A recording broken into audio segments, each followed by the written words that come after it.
Salut, il y a un peu moins d'un an, j'ai été convié par une boîte d'animation avec laquelle j'ai déjà bossé qui s'appelle Kawanimation à venir doubler quelques personnages de leur nouveau dessin animé qui s'appelle Le Bien Chassé et qui est coproduit par Studio 4, la branche web de France 4. Eh ben voilà mon petit lapinou. Alors, messieurs, dames, vous vous posez tous la question. Mais qu'est-ce que le Focola ? Eh bien, le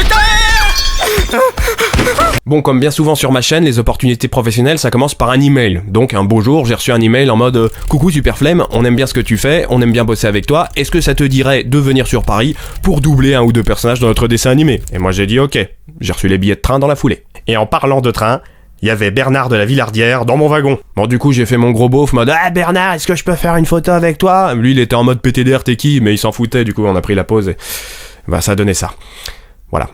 Bref, après 350 000 ans de TGV et 128 000 correspondances, j'arrive gare de Lyon. J'étais dans le turfu. Maintenant, les clodos de la gare de Lyon, ils prennent le paiement sans contact. Il y en a même un qui m'a demandé des bitcoins pour s'acheter un sandwich. Bon, j'avais pas de bitcoin, du coup, il a dû se contenter du peu de liquide que j'avais sur moi. Et il a terminé sur un « Dieu vous bénisse ». J'attends le résultat, Dieu. Dépêche-toi de me bénir. Mes fabuleuses aventures pour me rendre aux locaux de Kawanimation continuent devant la gare. Je repère un peloton de gars qui sont en kawaii. Et ils ont tous le même kawaii avec le même logo. Vous savez ce que ça veut dire ? Ça veut dire que ces gars, ils font partie d'une ONG qui vont venir te casser les couilles. Ça n'a pas manqué. Il y en a un qui s'avance vers moi. Bonjour monsieur, est-ce que l'éducation des enfants du tiers-monde vous intéresse ? Et moi, bon bah, en bon hypocrite que je suis, j'ai dit oui. Je n'aurais pas dû. Le mec, il commence à me faire... Alors nous, ce qu'on aime bien avec notre association, c'est avant tout privilégier le soutien sur le long terme, donc plutôt que donner une somme d'argent comme ça ponctuellement, on préfère mensualiser. Donc ce que je vous propose monsieur, c'est de commencer dès maintenant à donner 500 € par mois pour aider un petit Africain qui a besoin d'être éducationné. Et là monsieur, on peut commencer dès maintenant, je prends votre carte de crédit, je la passe dans ma machine comme ça, bip bip. Et là monsieur, chaque année vous leur donnez 6 000 €. Vous les aidez monsieur.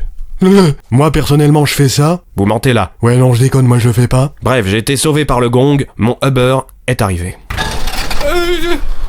Ça arrive, c'est rien. Allez, on y retourne, mon champion. Allez Rémi, un peu plus vite. Bon, j'arrive dans les locaux de Kawanimation, comme le veut la tradition à Kawanimation, le studio d'animation, ça fait beaucoup de rimensions. J'ai pris un petit kawa. Parce que...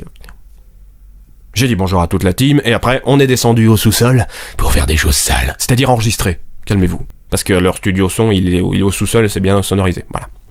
Alors au début de la vidéo, je vous ai parlé de doublage, mais c'en était pas vraiment. C'est-à-dire que là, il n'y avait pas de bande rythmo. La bande rythmo, c'est le texte qui défile en bas de l'écran et qui permet aux comédiens de doublage de savoir quelles répliques ils vont devoir jouer. Faut savoir que, d'une manière générale, la bande rythmo, on ne l'utilise que quand on doit doubler. Doubler, c'est-à-dire que l'on doit refaire des voix par-dessus les voix qui ont déjà été faites. Donc le doublage s'adresse principalement aux films étrangers qu'on reçoit en France pour les doubler, que ce soit les mangas ou les films américains. D'une manière générale, quand on est dans un processus créatif, c'est-à-dire qu'on est en train de créer le dessin animé, on va d'abord enregistrer les voix et ensuite faire l'animation. C'est pour ça que ça a mis 1 an à sortir. C'est pour ça que moi je suis allé enregistrer mes voix il y a 1 an et qu'ils ont fini les dessins animés il y a même pas quelques mois. Après j'avais quand même quelques petits repères visuels.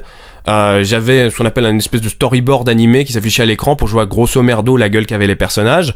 En plus de ça, j'avais reçu la bible graphique de la série de la part des créateurs de la série, mais je sais pas si j'ai le droit de vous la montrer, donc dans le doute je vous la montre pas. Alors j'étais pas tout seul dans ma salle insonorisée. Avec moi il y avait 2 des créateurs de la série, l'un qui me coachait vocalement pour que j'obtienne les voix qu'il avait en tête, et l'autre qui me donnait la réplique pour qu'il y ait du naturel quand je parlais au micro. Oh c'est copieux. Chérie, ça me paraît pas très frais leur truc. Allez, fais pas ta chochotte.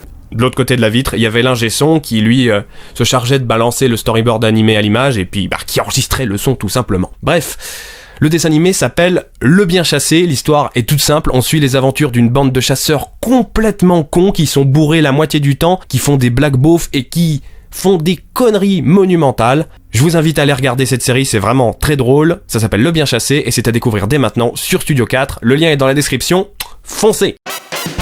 Abonne-toi et ajoute-moi sur les réseaux sociaux. Oh, et n'oublie pas le pouce bleu et le petit commentaire, ça fait du bien.